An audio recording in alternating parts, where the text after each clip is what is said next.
Baik, kita masuk ke kita masuk ke video ketiga yang terakhir. Oke, pada video ketiga ini kita akan membahas tentang penentuan luas permukaan partikel, lalu juga nanti ada sifat turunan dari suatu serbuk. Tapi ini hanya sekilas saja. Oke, yang pertama ada dua metode dalam menentukan luas permukaan. Setidaknya yang ada di materi ini ya. Kalau teman-teman nanti cari mungkin sangat banyak di sekitaran sana. Tetapi di antara banyak itu ada dua metode. Yang pertama metode adsorpsi, yaitu dengan cara mengabsorpsikan suatu gas ke dalam permukaan partikel tertentu. Yang kedua adalah metode permeabilitas udara, yaitu dengan cara kita melewatkan suatu udara ke dalam suatu partikel. Seberapa bisa dia menembus partikel tersebut, itu kita nanti akan ukur. Oke, kita masuk ke yang pertama dulu, yaitu metode adsorpsi. Nah, ini nanti teman-teman juga bisa sambil dibaca sendiri karena saya sudah menyiapkan bahan bacaannya gitu ya. Jadi setiap partikel itu, intinya tiap partikel itu pasti punya luas permukaan tertentu dan luas permukaannya beda-beda gitu ya. Oke, lalu untuk luas permukaan ini itu merupakan suatu adsorben yang baik bagi suatu gas. Kayak kita kemarin membahas di tegangan permukaan ya, fenomena tegangan permukaan yang mana ada fenomena adsorpsi suatu gas di permukaan suatu benda padat gitu ya. Nah, semakin luas permukaan yang dimiliki oleh padatan itu, maka akan semakin tinggi potensi partikel itu dalam mengabsorpsi suatu gas gitu ya. Oke. Jadi caranya gimana? Kita nah teman-teman juga bisa lihat di paragraf keempat ya gitu. Ini bukan paragraf sih. Yang ketiga bukan paragraf. Maksudnya yang nomor 4 itu. Jadi teman-teman di sini punya suatu campuran gas, yaitu helium dan nitrogen. Nah, nitrogen ini adalah suatu gas adsorbat, yaitu yang nanti akan diabsorpsi di permukaan partikel. Lalu helium ini adalah gas inert, dan campuran inilah nanti yang akan kita berikan ke ini apa namanya partikel tadi agar si uh, nitrogen yang didorong juga oleh helium ini dapat terbawa dan teradsorpsi di permukaan partikel tersebut. Nah, detektor yang digunakan yang diukur adalah konduktivitas termalnya. Oke, jadi intinya semakin luas permukaan dari partikel, maka semakin banyak gas yang bisa diabsorpsi. Nah, detektor yang diukur, detektor ini yang kita ukur adalah konduktivitas termal dari gas tersebut. Oke. Nah, hasilnya adalah sinyal dari detektor tersebut. Jadi konduktivitas termalnya tadi. Tinggi sinyal kita gunakan untuk kuantifikasi.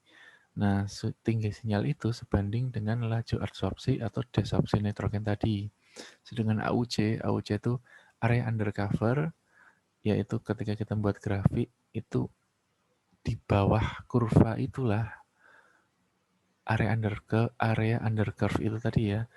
Kalau teman-teman lihat silakan, ini ada suatu kurva ya. Nah, di bawahnya itu namanya AUC. Nah, AUC itu sebanding dengan gas yang terabsorpsi. Artinya ketika kita punya data semakin tinggi sinyal, maka bisa dibilang absorpsinya semakin besar dari gas tersebut. Jadi potensi absorpsinya semakin besar. Artinya secara nggak langsung bahwa luas permukaan sampel yang kita miliki itu juga semakin besar. Jadi tinggi sinyal tinggi sinyal itu sebanding dengan AUC, sebanding dengan kemampuan absorpsi dan sebanding dengan luas permukaan suatu sampel yang kita miliki. Itu prinsip pengukurannya. Nah, ini contoh alatnya dan contoh ini instrumentasinya ya. Seperti itu tadi. Dan yang di atas contoh ininya, apa kurvanya. Lanjut, kalau tadi kita mengukur luas permukaan dengan cara kemampuan adsorpsinya, lalu yang kedua adalah kita mengukur luas permukaan dengan cara bagaimana dia bisa menahan udara yang kita hembuskan. Intinya seperti itu. Jadi caranya adalah suatu aliran udara, ya, kita lewatkan ke celah tertentu. Nah, kalau di celah itu ada hambatan, maka otomatis udara yang kita pompa atau kita lewatkan itu pasti juga ada hambatannya. Semakin besar luas permukaan hambatan itu, maka semakin besar hambatan untuk mengalir gitu. Nah, di sini kita secara instrumen seperti ini, gitu ya. Ini instrumennya. Kita kembali lagi. Jadi suatu serbuk kita taruh di tempat sampel di sini. Ya, sampel ini yang di antara membran poros ini, artinya ada pori-porinya. Jadi prinsipnya sama kayak yang pertama tadi ya, yang paragraf pertama tadi. Kita punya suatu serbuk, lalu kita taruh di tempat sampel. Kemudian kita alirkan suatu udara yang tekanannya konstan, ya. Dan tekanannya ini harus konstan karena kita mau ukur perbedaan tekanan di akhirnya gitu ya. Nah, sebelumnya juga si udara ini kita harus treatment dulu supaya tidak mempengaruhi sampel yang kita gunakan. Nah, salah satunya di sini adalah yang paling utama dikeringkan dulu agar si udara ini nggak lembab. Jadi yang pertama udaranya di treatment, yang kedua tekanan yang kita berikan itu harus konstan. Karena apa? Karena yang akan kita ukur nanti adalah perbedaan tekanannya. Oke, kita lanjut. Kita sudah taruh sampel, kita sudah alirkan udara, dan udara itu otomatis akan mengalir melalui sampel gitu ya. Nah, sama seperti prinsip tadi ya, jadi ada tahanan di sampel itu. Oke, di situ kita bisa lihat ketika kita berikan udara dengan tekanan tertentu, maka ketika melewati sampel kita, udara itu tekanannya pasti akan berubah dan akan terjadi variasi dari tekanan gitu ya. Hasil tinggi rendahnya itu atau dalam tanda kurung variasi tekanan itu disebabkan oleh sampel yang berbeda-beda, jelas ya. Sampel satu dan sampel lainnya punya luas permukaan yang berbeda-beda. Artinya hasilnya juga pasti berbeda-beda. Nah, hasil udara yang kita dorong tadi dan keluar lewat sampel ini, kita juga kita juga deteksi. Deteksinya apa? Yaitu dengan mendeteksi perbedaan tekanan udaranya dengan menggunakan alat manometer. Manometer itu adalah untuk mengukur tekanan udara.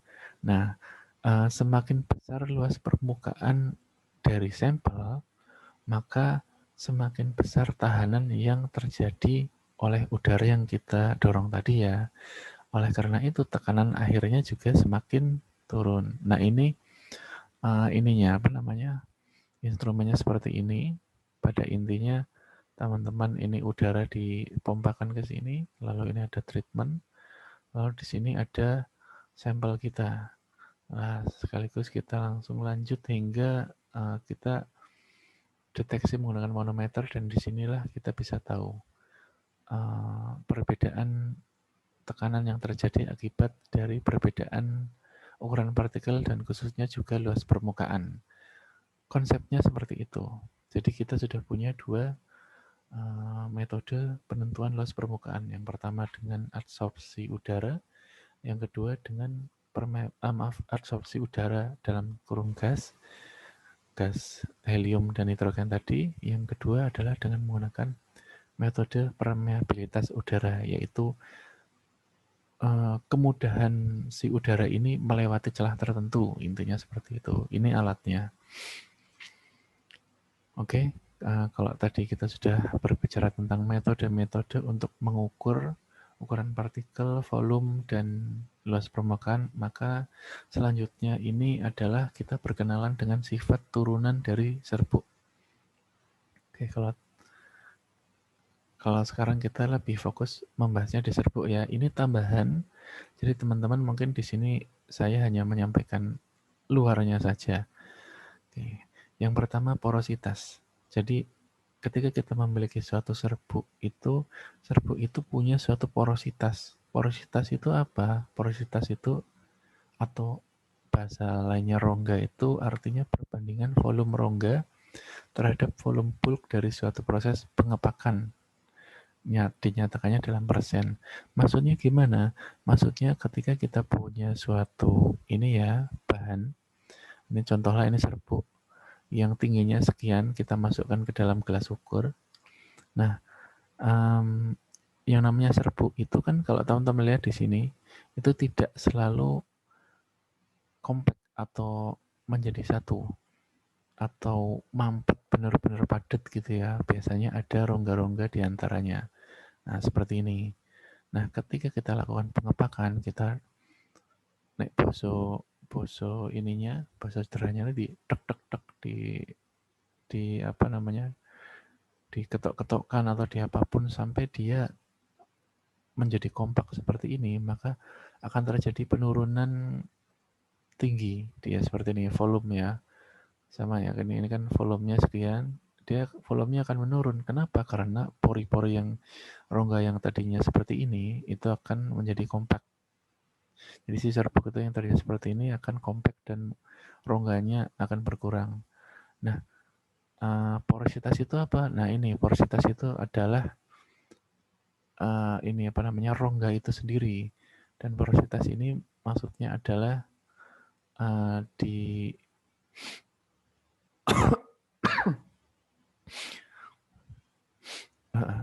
porositas itu maksudnya apa? Yaitu si rongga ini ya, rongga ini dibandingkan dengan volume bulk ini. Nah, dinyatakan dalam persen. Jadi, seberapa banyak sih rongga yang ada dalam suatu volume bulk gitu ya. Oke. Oh, ini harus diralat dulu. Gini aja.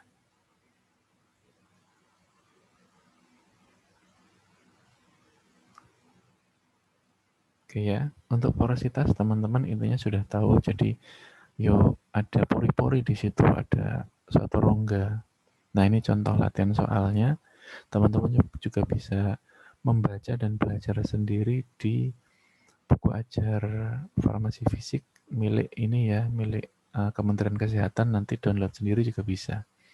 Lalu yang kedua, kerapatan partikel. Ini juga ada di praktikum ya. Pada intinya, suatu partikel itu punya massa. Dan suatu suatu partikel juga memiliki volume. Kerapatan itu apa? Atau densitas itu apa?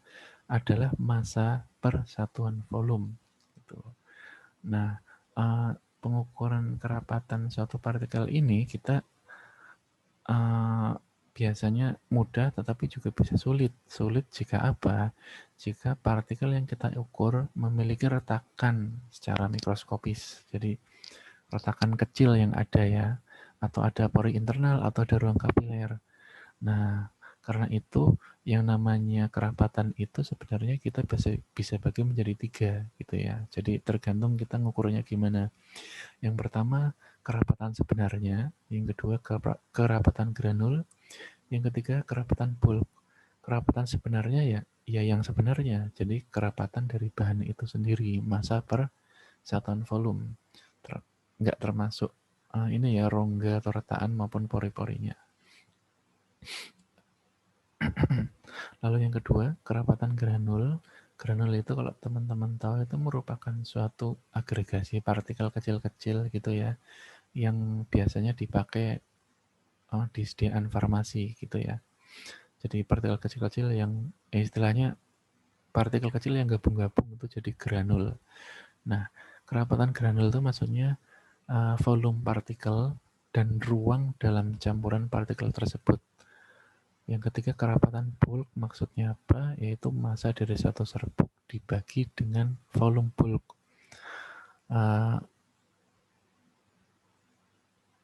Seperti ini aja.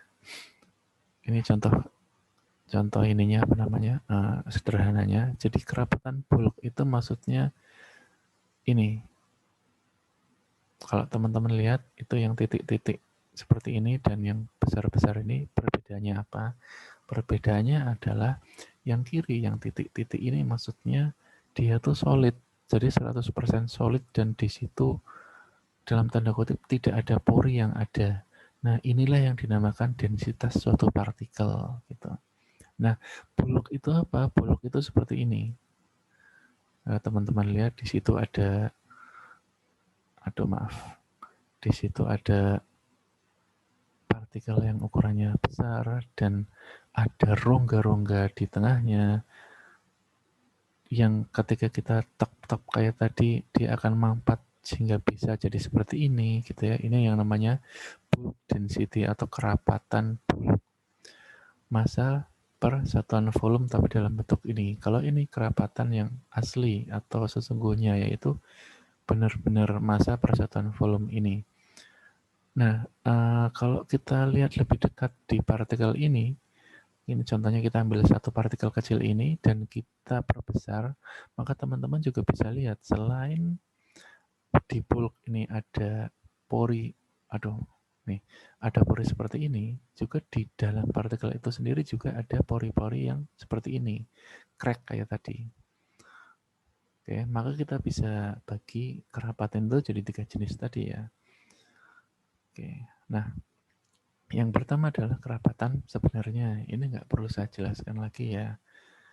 Oke, jadi intinya M per V, rho kerapatan sebenarnya sama dengan massa per satuan volume, yaitu kerapatan dari bahan itu sendiri, nggak termasuk volumenya si ini atau volume dari granul tadi ya, yang pori-pori di antara ini nggak ada. Jadi persis volumenya si ini, massanya dibagi volumenya si partikel tersebut. Pengukurannya bisa kita lakukan dengan densitometer helium untuk partikel yang padat dan berpori ya, karena helium bisa berpenetrasi ke celah-celah ini.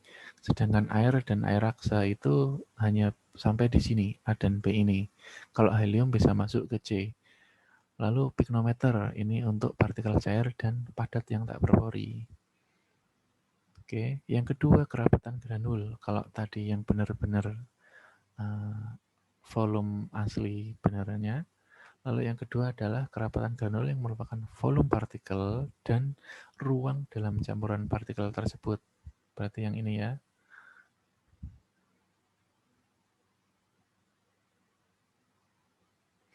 Oke, ini pengukurannya bisa dengan cara pemindahan air raksa.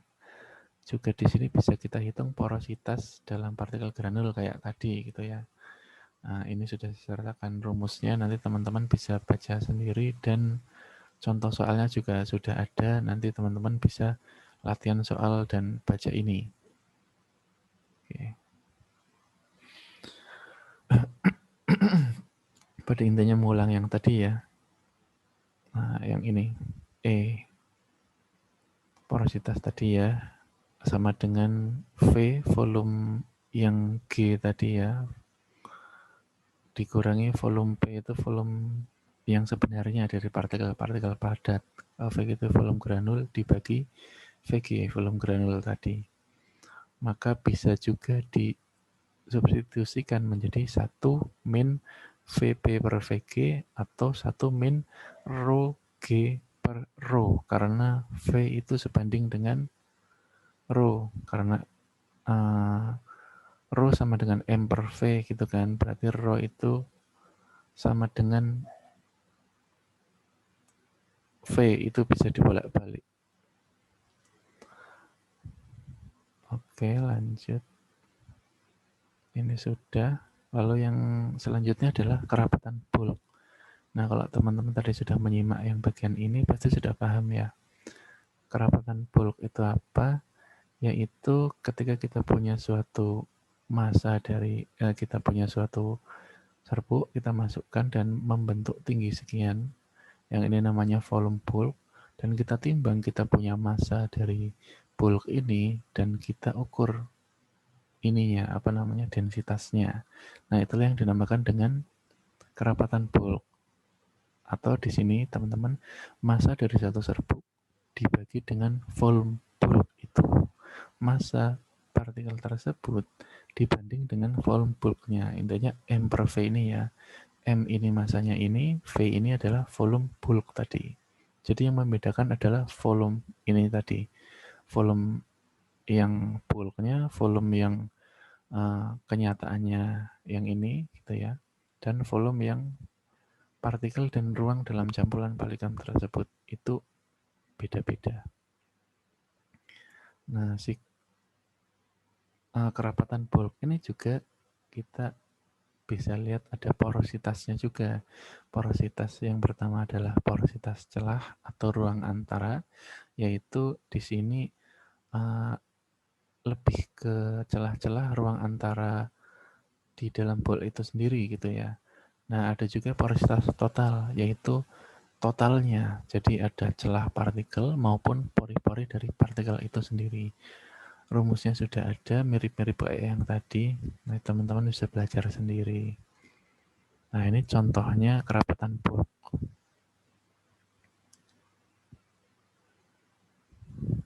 Nah, ini nanti dibaca pelan-pelan untuk contoh-contoh ininya, contoh soalnya ya, teman-teman. Nanti silakan dibaca dan dipahami. Ini juga contoh soal lagi. Pada intinya kerapatan ada 3 jenis tadi ya. Dan porositas ini juga ada, bisa teman-teman cari sendiri. Nah, 2 terakhir, yang pertama kompaktibilitas. Kompaktibilitas itu maksudnya apa? Yaitu kemampuan serbuk untuk memampat atau membentuk massa yang kompak setelah diberi tekanan tertentu. Kalau teman-teman biasanya nanti jumpai ini di proses pembuatan sediaan tablet. Jadi kalau kayak kita menggenggam pasir, kalau kita tekan itu kan dia tidak punya daya kompaktibilitas karena kita genggam ya udah, kayak kita gula pasir juga sama, paling kecil. Tetapi ketika kita genggam, contohnya ya, tanah liat atau tepung yang agak lembab, itu ketika kita genggam itu dia bisa memampat. Nah, itu yang disebut dengan kompaktibilitas atau kemampuan suatu serbuk untuk memampat. Dan ini penting untuk sediaan tablet. Kalau kita membuat tablet, kalau kita kempa, tablet kan itu caranya, kalau teman-teman lihat di sini, ini tuh calon tabletnya. Lalu dikempalah si serbuk calon tablet ini sehingga dia menjadi suatu tablet. Dia naik, kemudian digeser. Nah, ini udah jadi tablet. Nah, itulah sifat yang penting dari suatu serbuk yang hubungannya dengan sediaan tablet. Oke, ini cuma pendahuluan aja. Nanti untuk ini teman-teman akan tahu di mata kuliah teknologi sediaan farmasi, khususnya sediaan farmasi padat. Oke, yang terakhir ini juga sama ya, sifat alir atau fluiditas. Oke, kalau tadi kemampuan memampat, kalau ini hubungannya dengan si serbuk itu semudah apa sih mengalir gitu kan.